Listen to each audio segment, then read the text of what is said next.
लोग तो आप देखते हैं कि आप महंगी महंगी गाड़ियों में घूम रहे हैं, बड़ी बड़ी गाड़ियों में अपनी खुद की नहीं होती, आप वो RTI लगा लीजिए।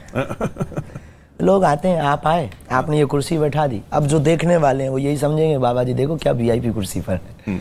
आते हैं श्रद्धा से, गुरुजी इस पर बैठो, तो अब किसी की श्रद्धा को कौन मात दे? आपको निजी इच्छा नहीं हुई कभी इन चीजों की? नहीं नहीं, ऐसा भी नहीं है। हाँ, ऐसा भी नहीं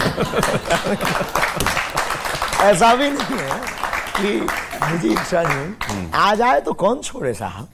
अगर आप भी एक आध गाड़ी अगर रखो अभी बाहर, तो ट्रांसफर की तैयारी करो। नाम आपको चाहिए हो तो हम बता देंगे। तो यानी कि और अच्छा, वस्त्र वगैरह भी अब आप तो ये खड़ाऊ पहनते हैं?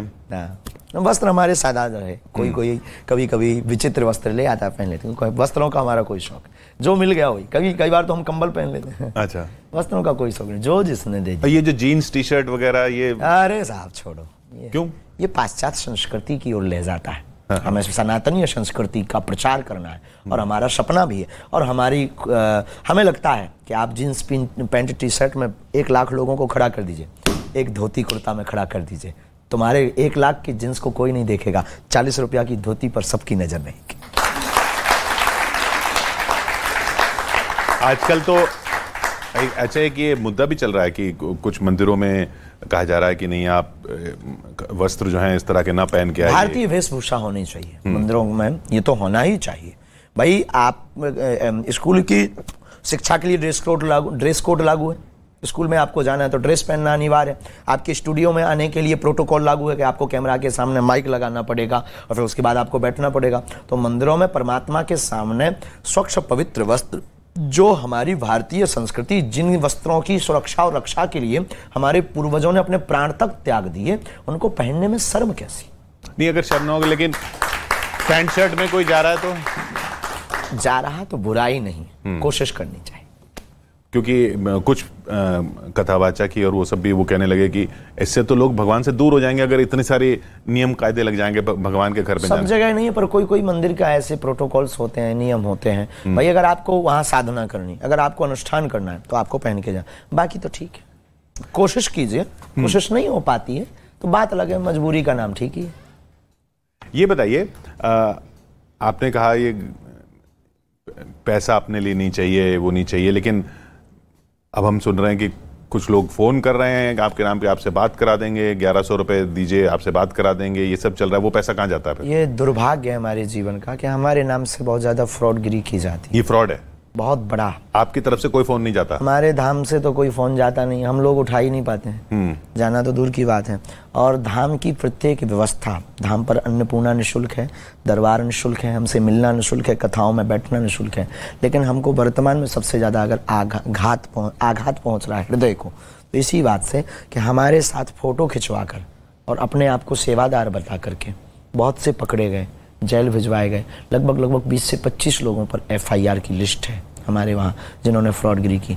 लेकिन वो चीज़ें बहुत व्यापक स्तर पर, बहुत छोटे छोटे तरीके से, भोले भाले लोग जिनकी भावनाएं बहुत दृढ़ हैं बागेश्वर हनुमान जी के प्रति, वो अपनी भावनाओं को व्यक्त करने के लिए और बात करने के चक्कर में, उनकी आत्मा है ना, उन्हें लगने लगता कि गुरुजी, तो हम बात तो सहजवश सबसे करते हैं, इसीलिए करते हैं और 18 घंटे इसीलिए मेहनत करते हैं कि कोई हमारे यहाँ से निराश ना जाए, और ईश्वर करे ये हमारे अंदर सद्बुद्धि बनी रहे। लेकिन ये हमारे लिए बहुत आघात का विषय है कि हमारे नाम से कोई धंधा करे, क्योंकि धर्म धंधा नहीं है। हमारे यहाँ तो लुटाना हमने सीखा है, जो आए से लुटाना।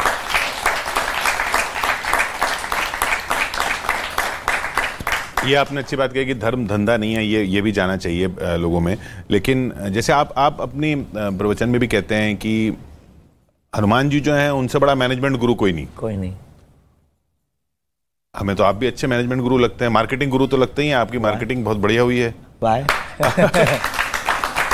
ये सब हमारे जीवन, ये भी एक अकस्मात हो गया। कैसे हो गया, मतलब कैसे? हमें भी खबर नहीं, यहाँ तक कैसे हो गया हमें भी खबर नहीं। हमने भी ऐसी कोई हमारी कल्पना या विचार भी नहीं था, हमारा ये विचार 3 पीढ़ी से चल रहा है। हाँ। अब ये टीवी वजह हो सकती है, मीडिया का बहुत कृपा है, सत्य को दिखाने की सामर्थ्यता मीडिया ने दिखाई, उसका परिणाम एक ये है। दूसरा, धर्म जगत में प्रत्युत्तर धर्म विरोधियों को आज तक मिले नहीं। तो दूसरा कारण ये। तीसरा, ज़्यादातर कई बार इस रास्ते पे आने के बाद में फिर एक लाइन पे पहुंचने के बाद में व्यक्ति डर जाता है और वो फिर जो हमारी इस रक्षा की बात करके फिर अपनी रक्षा के लिए भयभीत हो जाता है। हमारा सिद्धांत ठीक उल्टा है। चौथी बात, हमको एक ऑफिसर ने पूछा कि बहुत बड़े यहीं के, कि आप भारत में करना क्या चाह रहे। कल बरसात हो रही थी तो लोग छाता लगाकर कथा सुन रहे थे और वो भगा रहे थे, वो भाग नहीं रहे थे। तो एक ऑफिसर बहुत बड़े लेवल का आता है, वो हमको अकेले में पूछता है कान में कि आप गुरुजी इतना बताओ कि भारत में आप करना क्या चाह रहे हैं। हमने कहा हम भारत में धर्म विरोधियों की दुकान बंद करवाना चाह रहे हैं। हम भारत में